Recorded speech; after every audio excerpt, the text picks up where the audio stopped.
Good morning.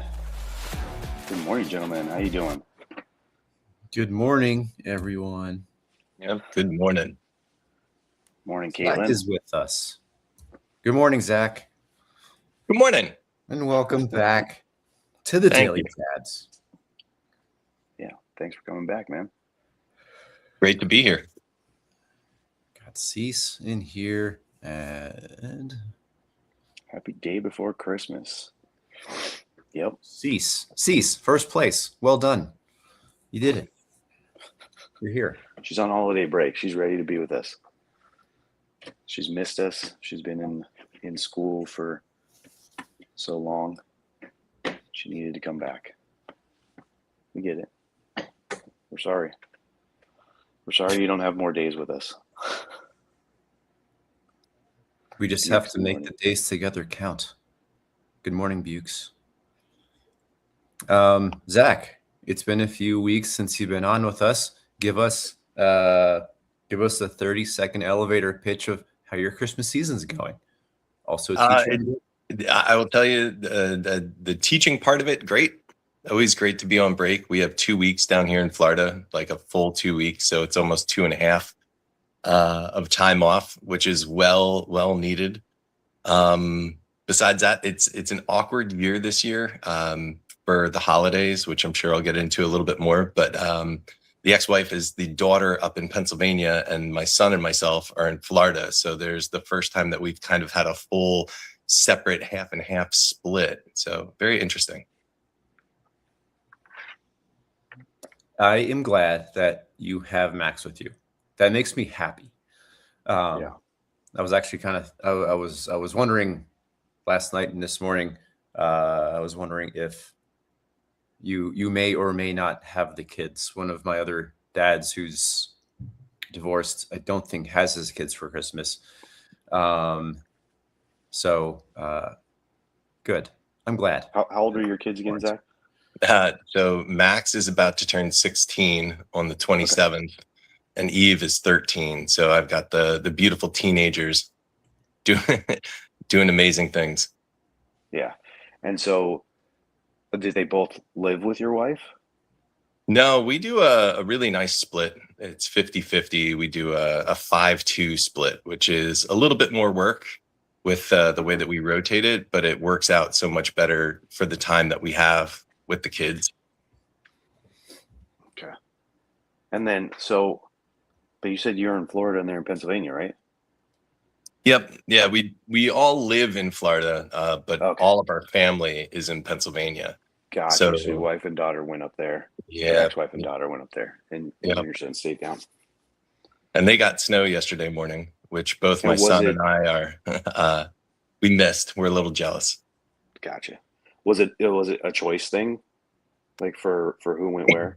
Yeah, I mean, I think that's the good part with having older kids, is that it's not you're determining their future for them. Mm-hmm. You're giving them an opportunity to make the decisions of what they want to do. So my daughter really wanted to go up to Pennsylvania and see family. She's got cousins her own age up there, so that was like part of it. And then grandparents. And my son did not want to drive 16 hours in a car with 3 dogs. So that was the other side of it. Oh, man. Outweighing the pros and cons. Sorry. Sorry, Eve. Skills. Lost that bet.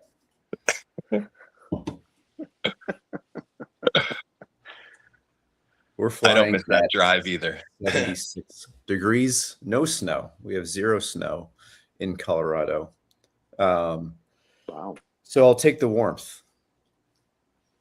If it's going to snow, if it's not going to snow, I don't want it to be cold. I want to wear shorts. So I'll rate that a 7 out of 10. Nice. We had our Christmas dinner with my wife's family last night. It was a good time.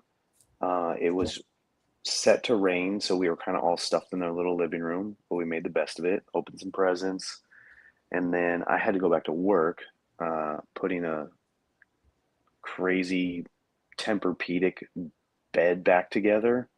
I've never looked at the bottom of those things. Oh my God, the amount of gears and this and that and wires. And so me and a wallpaper guy put it back together.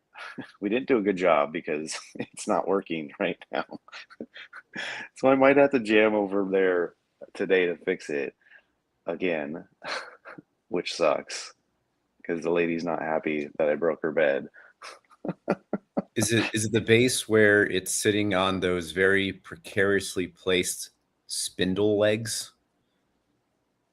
I mean, not precariously placed. There's four of them, one in each corner. So I don't know why that'd be precarious. No.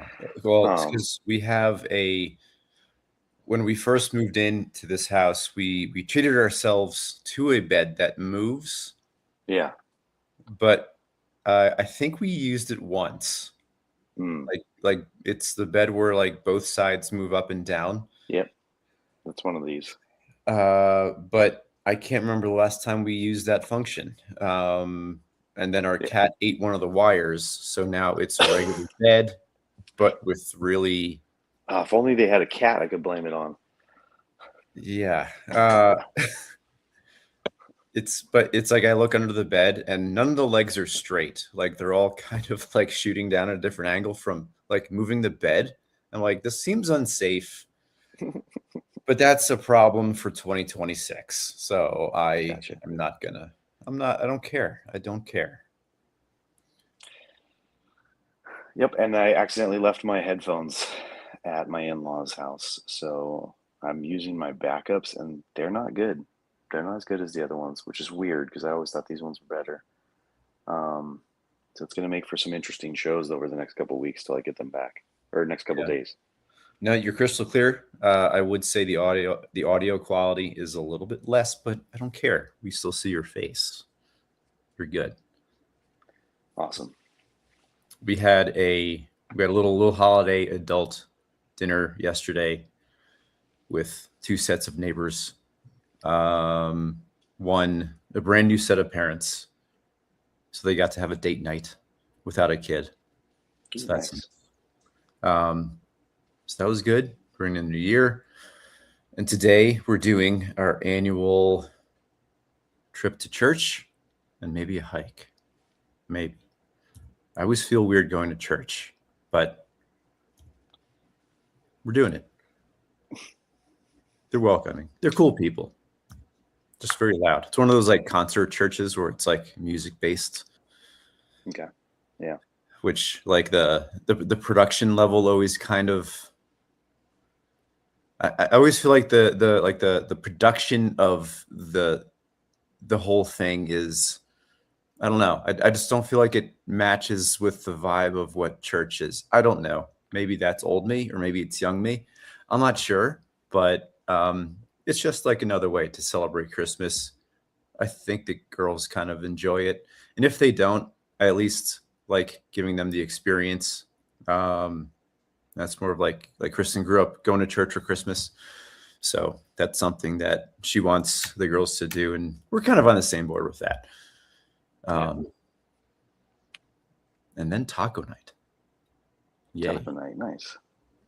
Just going to say good morning, Scuba Steve, Brett, and David. What's up, gentlemen? Good morning, everyone. Zach, do you have any plans with Max? You guys chilling? Yep, we're gonna have our friend come over, and I'm making a vegetarian shepherd's pie, which is a classic. They're both vegetarian, and so it's in my repertoire. It's a little twist on it. I use eggplant and mushrooms as most of the base. It turns out really great and heats up as wonderful leftovers. So we'll do that and then take a little drive around the neighborhood, look at some Christmas lights, and then potentially, if there's still time, Max and I will watch probably National Lampoon's Christmas Vacation, the all-time classic. So, yeah. Mm-hmm. Presents are already wrapped, so I'm ahead of the schedule for that. So that's good. I have to wrap gifts.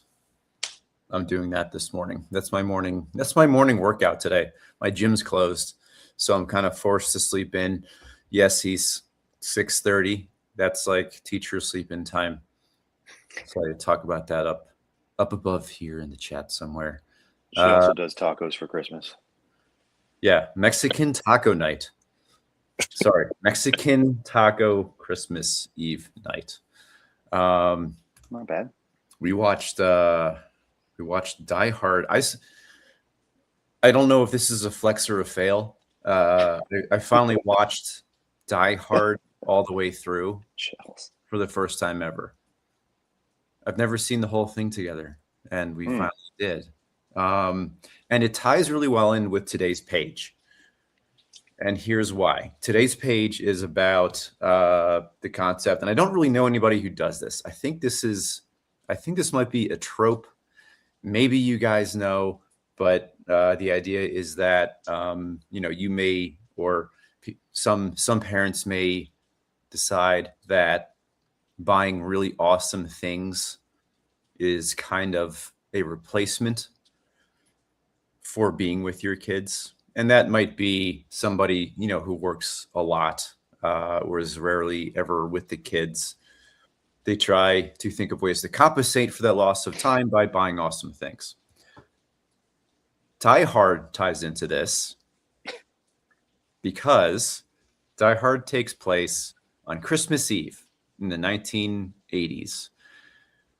And we're in an office building, and it's like classic 1980s business where, everybody's still working. I think it's like 7:30 at night. And the company at the Yakatomi Plaza, Yakatomi, is that correct? I don't know. They're having their Christmas party on Christmas Eve. And there's a lot of people there. And before the terrorists get there, my thought is, do any of these people have families? Why are they having a holiday party on Christmas Eve? And then Bruce Willis comes and visits. What are your thoughts? I don't. So you're saying basically, had they had not indulged in their selfishness and they had stayed home with their family, maybe they wouldn't have gone through this horrible incident on Christmas Eve that probably gave them PTSD for years to come. Every time they walked into an office building. Mr. Yacket, I forget the boss guys. The boss's name, but like he meets an untimely end. And everybody that, not everybody. It's like before the main. I'm not going to throw any spoilers out for anybody else who hasn't watched it, which is probably nobody. But it's like the boss of the business. He was being held hostage. I don't even know why I'm explaining the story. I'm probably the only one that didn't see this. I'm going to stop it. No, but it's great, especially because like our audience is just. I don't know that you know this, but everybody in our audience is a hardcore Die Hard fan. Like we all have a separate chat where we talk about it almost daily, and we were just waiting for you to explain it to us. All right, let me get a rundown. Anyway, and every time a person dies, you previously learn that they have kids, and they never wrap back around to that, because they're working, and it's that's definitely like a 1980s vibe. I don't know anybody in particular that was that kind of a parent where it's like there was an effort made to buy things, really awesome things to compensate for lack of presents. What are your guys' thoughts on this? Zach, I sent you the page. Yeah. And I mean, you could probably make some other cool connections too. Yeah. It's funny though, growing up. So my dad had a company. He had a trucking company that he built basically from scratch. Graduated from high school, never went to college. And so his work ethic was always like in building this company. So he was always one of those people that was sacrificing a lot of his time to work, but it was never a case where it was compensation to like his kids with like physical things. His compensation was always figuring out how to be there in the moment, which is why when you were like, yeah, this is the page, I was like, oh, I'm all about this. Like he would find time when I was growing up to be like a assistant coach for like basketball or something along those lines. Or we took the whole family on a cross country trip in a van. There's four of the kids and my parents, and we were stuck in a van for a month together, but that was his feeling of like, I'm taking a month off of work. We've worked so hard. We have this money. Let's go explore the world kind of thing. And so I don't think that there was ever like the physical compensation of like, here's your newest bike or like this other thing. But I did have friends whose parents were that way. And I remember that growing up, like seeing them interacting with their parents and just having that sort of standoffish relationship where it was like the dad was like, oh, I'm always working. I got to go do this and like, paying the bills. But then all of a sudden he's got the new Nintendo and like 20 games. And like, he's like, yeah, look what my dad got me. And so, I mean, there's definitely those experiences. I don't know if you guys can relate to that. Yeah, I mean, I totally feel the idea. Like I could imagine what that might feel like. My parents were always around. My mom worked more, but not to the point where it's like I never really felt her absence. She got home later when we were younger. And she definitely did a good job making those times count of travel. Like I remember, I think it was like first grade. I think it was first grade. I think it was even after Christmas break where we went to Seattle for like 3 weeks. It was like, sweet, extra vacation. And I didn't really get the concept of like what falling behind meant. But like I remember coming home, or maybe it was during the trip, where I think there was like one day where I had to do homework. And I'm like, why am I doing homework? I'm not even in school. I'm not going to be in school for 3 weeks. Why do I have to do homework? But I do remember coming back and then like, oh, okay, yeah, I have all this work I have to do. But I was also first grade, so I don't think I did it. So yeah, kind of similar, Zach, where it's like, trips and that time was the balance to the time away.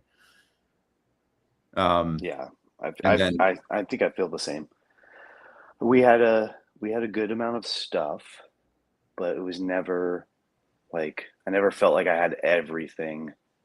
There was always something more that I wanted, but I think my mom kept it kind of balanced where it's like she would give us some stuff but not other stuff, and we would go and do these little experiences. And then even getting into the older years, I think the grandparents with my kids, they do give them a lot of stuff, but also at the same time we do a lot of we have a lot of experience time where they we go sailing, we go to this beach, we go there, like kind of it's well balanced. I think, like, I feel like we give our kids a lot of stuff. This garage is full of stuff, but at the same time, as you guys know, like, we go a lot of places, we do a lot of stuff. Like, Amy and I are very present parents, or at least we feel that way. So I think we've found a balance in it. Mm. Yep. Occasionally I do go to the beach. Was just there 3 days ago. Lucky. Ain't no Zach, snow you're over here. yeah. Zach, you I always get the sense that you're a extremely present father when you're with your kids. And I'm just kind of looking over our past week here of pages, because the whole week, I mean, the whole month has been about death and things ending. A few days ago, I found a pretty sweet poet, young man, who read a poem on the first of the season, which was cool. Zach, sounds like you could have like a first of like, you get to spend time with like one kid, you get to spend time with Max. and there wasn't a whole lot of dying except for Abraham Lincoln this week.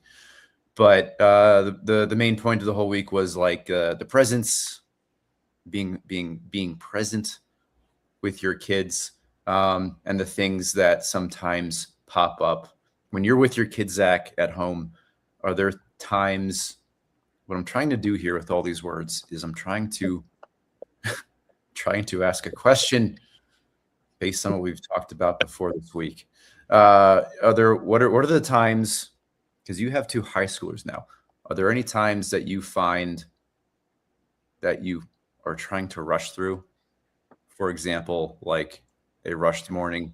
It doesn't seem like, it kind of seems like you're out of that.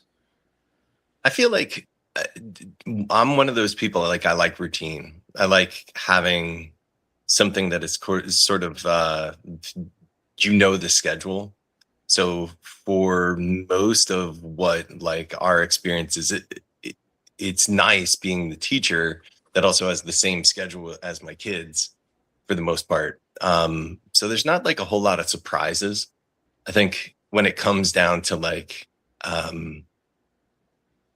I guess that idea of being present, there's certain things that are like changes when you're getting into high school and like that upper sort of teenage time period. And I think that those are starting to take place. So like Max my son has a bunch of friends. Like he's got a big friend group now and they do things. So like every Friday after school, we'll drive home and then they want to get together and go play basketball, which is like 20 minutes back in the opposite direction. But it's like, this is his opportunity to go and hang out with his buddies, which is once a week, outside of school, which is kind of sad because we both live, his mom and we both live further away from where he goes to school. So all his buddies live in the community. They're all right next to each other.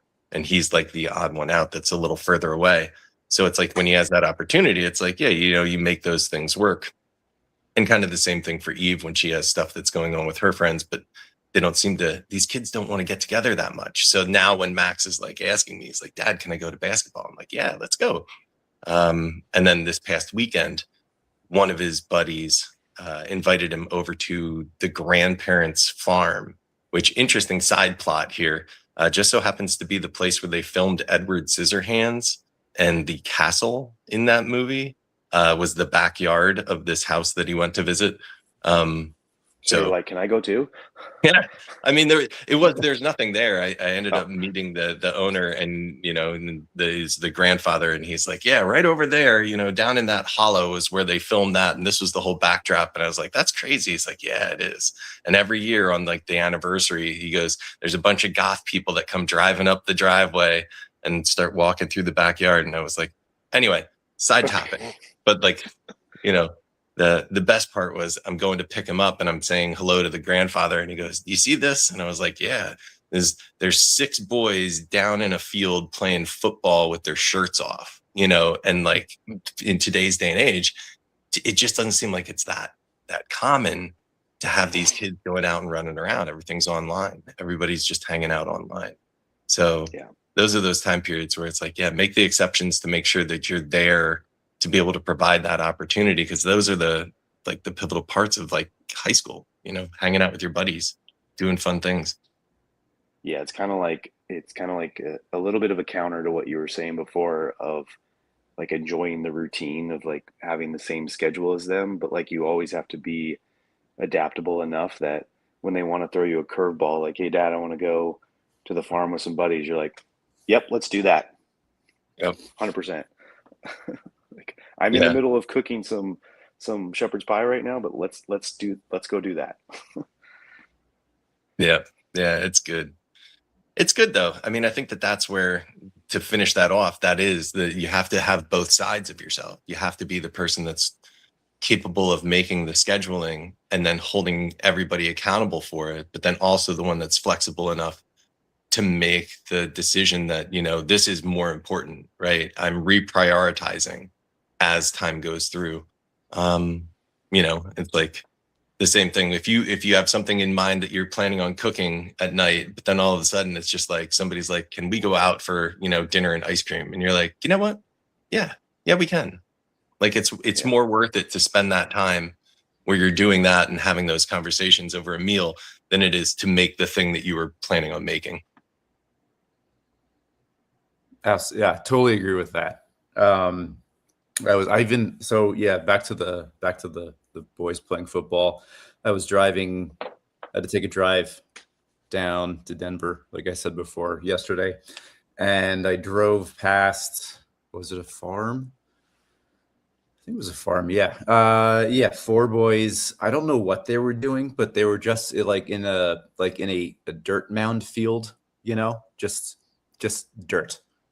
And they were running around. And I'm like, that's nice. I wish we had a dirt field because we don't have a dirt field, but like that's where you throw dirt clods. Um, I hope dirt clods is still a thing with kids. I had to give my kids a little reminder yesterday that it was break. We had a great day yesterday. We went ice skating in town. And my 6-year-old was attached to me the whole time, and she learned how to ice skate. I mean, it's like walking ice skating. Like she ice skates like she's strutting, which is awesome. It was great.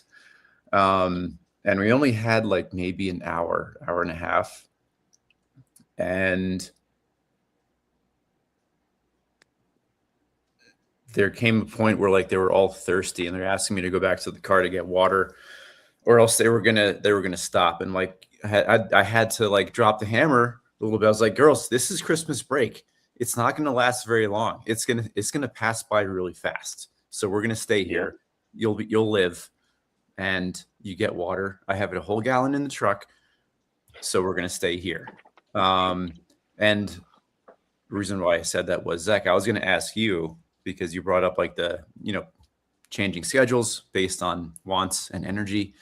Do you guys ever get into when you're with your family or kids where you're asking them too many questions on what they want to do? Like, for example, it's Christmas break, and some mornings I'll wake up and be like, what do you guys want to do today? And it's usually like, I don't know. Do you guys ever find that you give too many options, and then they just they're not really sure what to decide, so then they end up not choosing anything? Yeah. Mm-hmm. I think that's the byproduct of growing up, though, in the 80s and 90s when we didn't have options.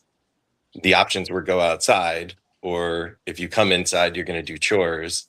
And then, whatever. There's 3 channels on your TV originally. You had a handful of VHSs, one video game, whatever the case was. You didn't have a million options. And I feel like that's one of the things that I always felt like the more options that I gave my kids, they would have better decisions. And like you, 9 times out of 10, they're like, I don't know. I don't know what's going on. I don't know what to do. Yeah. So then you got to tell them anyway.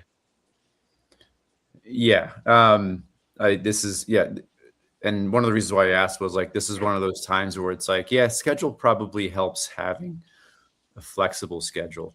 And sometimes I nail that, and sometimes I don't. I feel like I'm mostly nailing it so far. I'm 45, the ripe old age of 45. Sorry. David's one of our dads with older girls, a girl dad. After your own heart. Mm-hmm.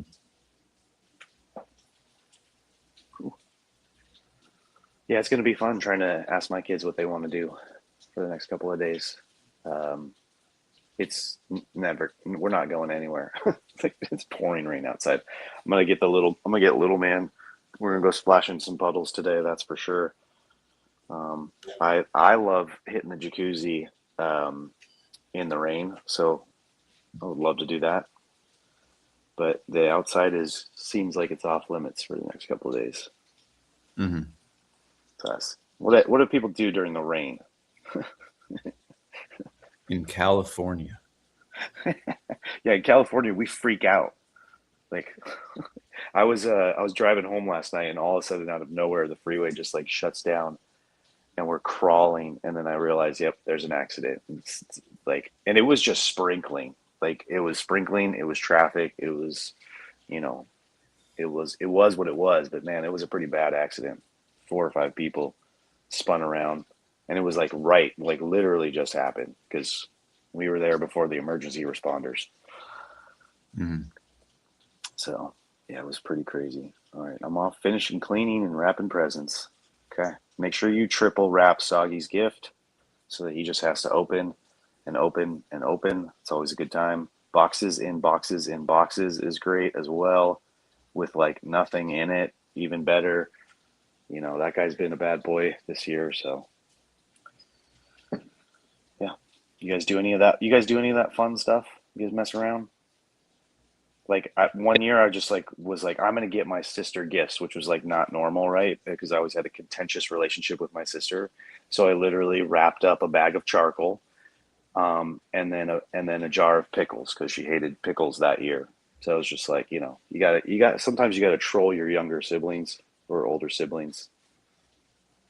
What do you do? I love the idea. I and Ryan will probably agree that Taping newspaper. Nice. we usually I don't we've vocalized it years in the years past where it's like, most of the giving is to the kids, and like this time of year, like these 2-3 days before Christmas, like, yeah, like 99% of that stuff goes to the kids in the family. And I do always feel a little bit bad that it's like, yeah, I definitely wish I made more time to gift adults, because gifting to adults is fun because you can do things like emptying a pickle jar and putting coal in it instead. That's what I would have done. It's not a bad move. One year, Max, all he wanted was Pokemon cards. So of course you're like, all right, if I just buy you Pokemon cards, they just come in a box and you open it and you're like, there they are. So I bought a bunch of packs and I split them up and I put them in different things and I wrapped those up. So like an empty oatmeal box, I put a bunch of cards in there and wrapped that up. I took a cell phone box and I put Pokemon cards in there and wrapped them up. So it was everything that he was opening. Basically, I wrapped up one of my old t-shirts and put like Pokemon cards in there. It was just that whole thing where every single time he's opening something, it was a surprise, but the end result was the same thing, which kind of mixed it up, made it more flavorful. That's a cool idea. I don't think we have anything. We don't have any sets of things for gifts, I don't think. But I do have to wrap. Zach, we normally talk once every month or two. I feel like we're making up for that by seeing each other's face and talking at the same time.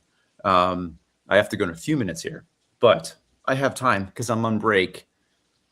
So that stuff can wait for a little bit longer. I don't know. What's been going on with you? Anything that you want to talk about?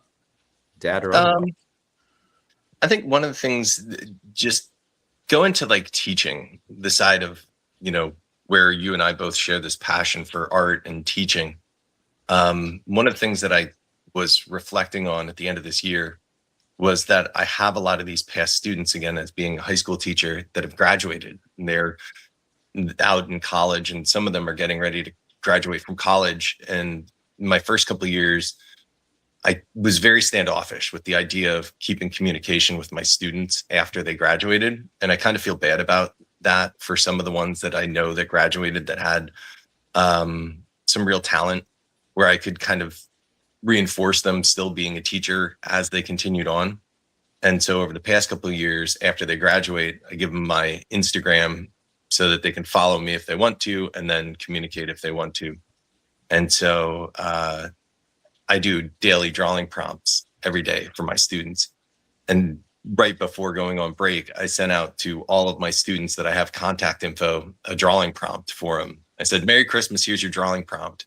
And just that little friendly reminder that they get a note from me saying, hey, I didn't forget about you, and I want you to still make art, right? And I kind of reflected on that. And after I sent it out, I was like, I don't know how many of these I'll get back. And I got responses back within like the first 30 minutes of kids doing the prompt and responding. And I was like, you know what? That makes you feel again like that sense of accomplishment for your job, which is the majority of what you're doing with your life outside of being like a father, you know? So I think those are the times when you go back and reflect on what you're doing as a career, not just seeing like your own children growing up and watching them do their thing, but you're recognizing as a teacher, you're doing that for other kids too. And it's not just a business. So just some thoughts. That's That's awesome. awesome. That's really cool. You know what I found out the other day is I think my daughter has made it one of her ideas to be a teacher. That's kind of what she's leaning towards or thinking. Bailey. So we were trying to, because we're trying to start laying down a path. She's in junior year of high school. So I think her friend, I think it's kind of leaning more on her friend. Her friend is going to college right now, and she's learning sign language, so like a translator. I think she's thinking like courts and stuff like that. And from what I just heard, Bailey was leaning towards teacher. I don't know what she's going to teach, but I think she just has had such a good number of teachers over the last couple of years, and especially right now, one teacher in particular that she like just absolutely loves. Like got her a birthday gift, like gets her a gift for the different times of the year, and just I think she's in one of her classes right now, and she's a TA for her. So like this teacher just has impacted her quite a bit. That I think she's kind of like she likes that feeling. Like she likes the feeling that she's at school, and like you're always surrounded by kids that don't like school, like her peers and stuff like that. But she's actually having a really good time at school, mostly because of this one teacher. And I think she's really vibing with that right now. So I thought that was cool. Well, you got two teachers here. If she wants, Plus Caitlin. I mean, y'all are everywhere. Y'all are surrounding me. Morning, Keith. Good morning, I Pete. speak ASL. Man, I mean that definitely brings to mind what, like I was nowhere near thinking of teaching when I was in high school, nor would I think that I would be able to handle teaching between the ages of 20 and 30. And I'm just kind of thinking of like, if I had decided to go into teaching as an 18-year-old, what advice would I need? Or, I mean, what advice would I give Bailey if she asked? Yeah, my thing was like to know it going in that like you have to do it for it's one of those jobs that's like you do it for a reason beyond like the financial, which is like normally what people think about when they think of a job or a career. Is like you actually have to have that little spark or whatever that you want to teach, you want to help like raise people, like grow them. Like you have to realize that there's like any job is hard, but like there's more of the financial emphasis on other jobs, like climbing up through corporate whatever, whereas teaching, it's different. Like you're going there's a bunch of kids, half of them don't want to be there, the other half are just there. Only and half. You're searching for the one or two that you can really, but you still have to like mold the group like somehow. There's going to be one or two that have a spark. Teaching's the biggest challenge that there is, because again, it's basically sales and customer service, and then on top of everything else. My nephew, he's a senior. He's getting ready to graduate, and he wants to go and become a math teacher. And so that same sort of thing where you're like, you do understand the difficulties of this. Like you might like math, You're right. But you're doing this because you're going to try to inspire students to like math as much as you like it.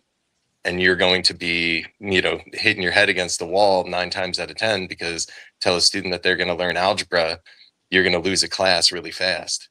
It's teaching's a challenge. Well, it's like you're explaining something to someone that doesn't know it, and it's like, you know it. And like I've tried that, like when I try to do homework with my kids, it's like, how do you not understand this? It's just 4 + 2. And they're like, and you're like, okay, you have to learn to slow down, like you have to learn patience, like I don't know, there's just you get instant feedback, you can't lose your cool. It's not like a job where your boss is yelling at you and you can yell back and maybe you get risk getting fired, but it's like you can't yell at a kid, like that's just not, you can't explode. Like you have to lock in like no one else has ever locked in before. Yeah, I haven't exploded this year. Is there like a little piece of paper like on your wall that says exploded 0 times this year? There's always punched a kid 0 times this year. There's always there's always just one time a year, and it's always like there's just one class that I have to drop the hammer hard, and it gets awkward for that class. You should literally put in a glass case a hammer. Yeah. I always apologize. I always end up apologizing the day after. Because I don't like it. It's not like I've never exploded and be like, I'm glad I yelled at everybody today. That made me feel good. That never happens. But sometimes you just have to break. Sometimes just have to break the energy that causes that kind of chaos. But yeah, Zach, to your point, or Dom, to your point, you have to learn that teaching is not about the subject. The subject comes after. I don't know if I knew that like my first year teaching going in. That's definitely something that maybe took a year or two to understand that it's like I love being creative. I think it's important, but I'm not here to make my own stuff. It's like, I could show kids what I'm making, but they're not going to think it's cool unless they have that connection, that relationship. So it's really more, I don't know. I definitely approach it more like problem solving and how to be creative in everything else, whether you can draw or not. I think that's the main, I think that's my, if somebody were to ask why I was teaching, that's what it would be. Also demonstrating my athletic prowess against 13-year-olds as well. In an elf costume. That's really like why the reason why I became a teacher is because one day a year I get to spike volleyballs at 13-year-olds in front of the entire. I was going to circle back what you were saying there, back to the topic though, Jay, that idea of like teaching is all about, being the teacher first and the subject second. But I think like when we were talking about like that idea of compensating for time and like monetarily doing it through gifts, or if you're doing it through time, I think that's the same sort of thing. You're, as a teacher, you're doing that through patience and being present. And if you're doing that, like not just as a teacher professionally, but you're doing that as a parent, like that's the payoff. Like that's the other side of it. When you're sitting there saying, I am working with you over your homework and you don't understand 4 + 2, but I'm going to break it down into as many different ways as I possibly can. It was funny when you were saying that story. There was a time period over COVID where I was teaching my daughter, and we were using props for like coins. And I was going through this, like, it had to have been an hour and a half to 2 hours with this one thing. And I finally got to a place where I was almost so burnt out of trying to teach her this concept. I took out my phone. I was like, I'm just going to record this. I have to record this. So somewhere in the history of all of my cloud data, I have me basically cracking of trying to teach her this what seemed like the simplest concept. And I was just doing it in every single possible way that I could possibly figure out. And then finally she got it at the end, but it was like, it was all worth it after 2 hours of like, just pain and torture. But you're like, that's it though. That's being in the present. That is the present. I'm giving you knowledge and time that it takes to learn it. So, Yeah. It's also, you're also being present with like multiple kids. Well, and you could be like, to tie in the reading, you could be being present with kids that don't have parents that are present. Kids that need. I know Caitlin is one of those people. I think she teaches in an underprivileged area. No, she teaches in private school. It's the opposite. I mean, some of those kids are underprivileged. A private school just means that their parents have money. It doesn't mean that they're paying attention to you. Yeah, there you go. Mm-hmm. I was thinking of another friend. It was this guy Rob. But yeah, that was my point. Sorry, Jason. Go ahead. That's fine. Back to your high school, the kids you stay in touch with. I'm now getting Facebook suggestions of students who I had like 10 years ago. Kids that I usually remember, like once I see the name and the face, but like not enough that like they'll friend request me. Like once in a while, I'll get like a middle school student who like has a social media presence, even though they shouldn't. Bad form on me, like having that social media connection with a middle schooler. I don't think it's a legal thing. It just kind of seems odd, but I know like there's other teachers like who have those connections. Not judging. That's half our audience, right? Hopefully. Well, I mean, there are a number of, I think, sixth graders that listen in, but I'm not going to, obviously can't name names. And I don't push that out. I think it's cool. They get to see Mr. Turner. That's not teaching. But I love that relationship connection, very much like Peter Angus, who jumps on once in a while, high school design teacher and soccer coach. I'd imagine, Zach, that's kind of like the relationship you have with, or the kind of relationship you're forming with your students, is that 20, 30 years from now, you'll be in touch. Yeah. Somehow. Yeah. I feel like that's the place to always be, is like professional in the classroom, right? Like, I'm not your parent. I'm not your best friend. I'm not even considered your buddy. I'm your teacher. And you know that I'm here to be able to provide you support.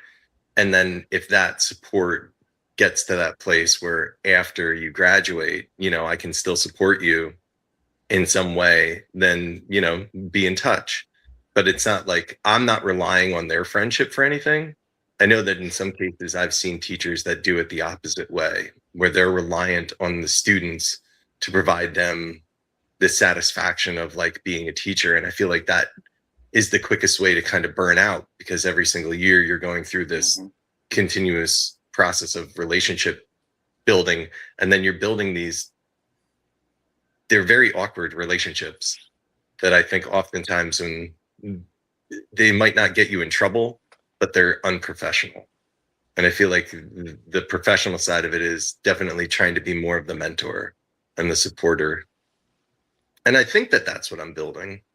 Again, it's still like, I don't have any of these students that are now out of school so long that they're professionals and they're coming back, like being like, yeah, now I do this. And now, I could come on campus and show, my portfolio of works or whatever the case might be. But like, I look forward to that. I think that would be very exciting. Do you, at the end of the senior year, with any of your seniors, do you ever kind of preload the post-secondary relationship with like, here's how you can find me, or do you just let kids find you naturally? I tell them that after they graduate, if they're interested, I will be available to contact. And that way it's not a case where like they have my, like I don't do much on socials. So it's not that, you know, there's anything that I wouldn't want them to necessarily see that I'm doing. But I think it's one of those things where it's just not professional for me to have like students following my Instagram while they're at school. So what they'll typically do is if they want me to, they would leave me their Instagram info and then I would follow them and then they would follow me. And I feel like that's like the better way to be like, all right, this is more of like a professional scenario. Because I think that that's the scariest thing in the world for me as a teacher is to like have this, like, I mean, I don't know how you feel about it, but like in high school, it's dicey being a male teacher. Like there's so many like lines you never want to cross or things that you don't want to do because it's my profession. I don't want to like ever come off in a way where somebody is misconstruing what I'm doing. And I feel like, especially in Florida, because you always hear like there's like 17, you know, news articles a week about horrible things going on with professionals. And you're just like you can't even imagine it, but you don't ever want to be misconstrued as one of those sort of things, which I guess if you're not doing anything wrong, you wouldn't be misconstrued, but like, oh, just it's scary. You're talking about like any form of relationship that favors kids. Yeah. Yeah. It's which is where it's a thought in my mind. It's like it's not something that I feel like I have to like constantly be worried about. Like I would say the most is it's like I have once in a while I have a student who wants to do some extra work, and this past quarter I had a like super talented student. She wanted to just come in during lunch because she just wants to make stuff and work on her project. And I'm like, that's great. The only thing that I like, my concern just stops with like, okay, I'm just gonna keep the door open, make sure that I'm visible at all times outside the door. Just eliminating any possible inkling of like something weird. Right. Which is just, it's an awkward thing to have to think about. Yeah. When you're like, I'm here and I'm doing all of these amazing things to like support these young minds developing. And then like in the back of your mind, you have this thing where it's like, and you also have to like protect yourself. But like, that's a total sidetrack because again, it's just going back to that idea of being professional and always being professional. I think like any career that you have, that's kind of the goal. Like if you're a sanitation worker or if you're a CEO, the idea is always being professional. And you can see the people that succeed at life are the ones that take their careers, their jobs so seriously that they understand like the impact that they have, even if it might be the smallest thing, Yeah, there's always that in public.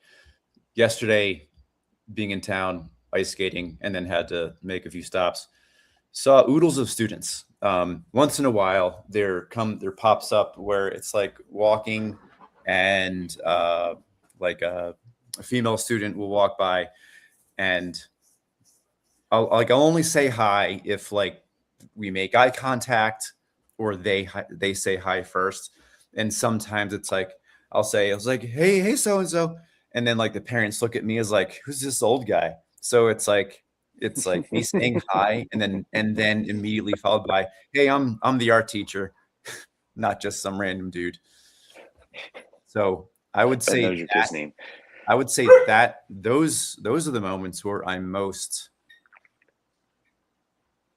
cognizant of making any untoward movements that don't look bad. Not really in school. It's more like out of school in those situations. Yeah. It's things that a lot of other professions don't have to consider. You know what I mean? When you, for instance of working in like a Fortune 500 and you're surrounded by adults all day and you can swear at each other and you can like, do whatever it is that you're doing versus when your profession is being surrounded by 30 plus children the majority of your day, and you see only two other adults, and you're just like, so I don't know. I mean, I don't know how you feel, but like, I don't believe that I will be a teacher as a profession forever. And there's part of me that looks forward to going back into an environment where I'm surrounded by peers, where I can have like normal dialogue and conversations without always feeling like I'm on like my own personal TED Talk every day, Zach, I could talk for probably another hour on that topic of like what post teaching looks like and the multitude of iterations that I've imagined. I don't have that time right now though, but I would love to talk about that more Next it's week. a great topic. Next year, Zach and Jason start a teachers podcast. Yeah, we'll do a little teacher session. That is a thought. It comes into my mind at least a few times a week. But I always go back to what frustrations. It's kind of like picking my frustrations. It's like, do I want the frustrations of dealing with the difficulties of teaching with adolescents? Because it's like I hear about the frustrations of working with adults, and it's like nothing changes. It's like the frustrations of working with adult peers sometimes sounds worse and more frustrating than having to deal with teenagers. So I think the hardest part about dealing with adults is that at the end of it, like they still act like the children, and in your mind you're like, wow, you really should know better. Well, it's like you can't just give them the benefit of the doubt. Like at least with a teacher, which I know there's plenty of hard stuff with a teacher, but at least with a teacher you can be like, okay, you're just a kid. You don't know any better. You'll learn. Yeah. And then fast forward to someone like me, you're like, oh, you didn't learn. You're still a kid. Yeah. Zach or Dom, you kind of hit that on the head there. Doesn't matter like what is happening or what is burning. It's always like, oh, okay, things are on fire because you're a half-baked human. You're not yet done. You're still in the oven for another 10 years. I was listening to a podcast the other day, and one of the things the guy said that struck me was he's like, when you're having those like arguments or those fights with like a spouse or an employee or whatever, it's like at the end of the day, like you got to look at it and just be like, oh, you're still a kid. Like you're a grown up, but you're like like none of us really, like there's parts of us that never really grow up. The little things, the insecurities, the lashing out, the blowing up, like all those little things, like that's still just a little kid inside of us that's making all these little mistakes or snap judgments or whatever. Yeah, I agree with that. I still hold on to some of those. I still have some of those insecurities as my kid version of me, for sure. I got to go, guys. Zach, it was really awesome to see you. Always fun. Thank you guys for having me on. I always appreciate it. Yeah, no problem, man. Appreciate you coming up. Enjoy your conversation, talking with us, and thoughts. Deep thinker as always, weaver of words, artist of art. All right, guys, enjoy your Christmas Eve events, whatever they may be, or holiday events. Yes, sir. Thank you. Thank you, everybody. We'll see you guys all, not tomorrow. No Christmas Day, right? No. Let's let it go. Let's go. We'll shoot for Thursday, everybody. Or wait. Friday. Today's Wednesday. Friday. We'll shoot for Friday. See you guys. See you, boys. Love you.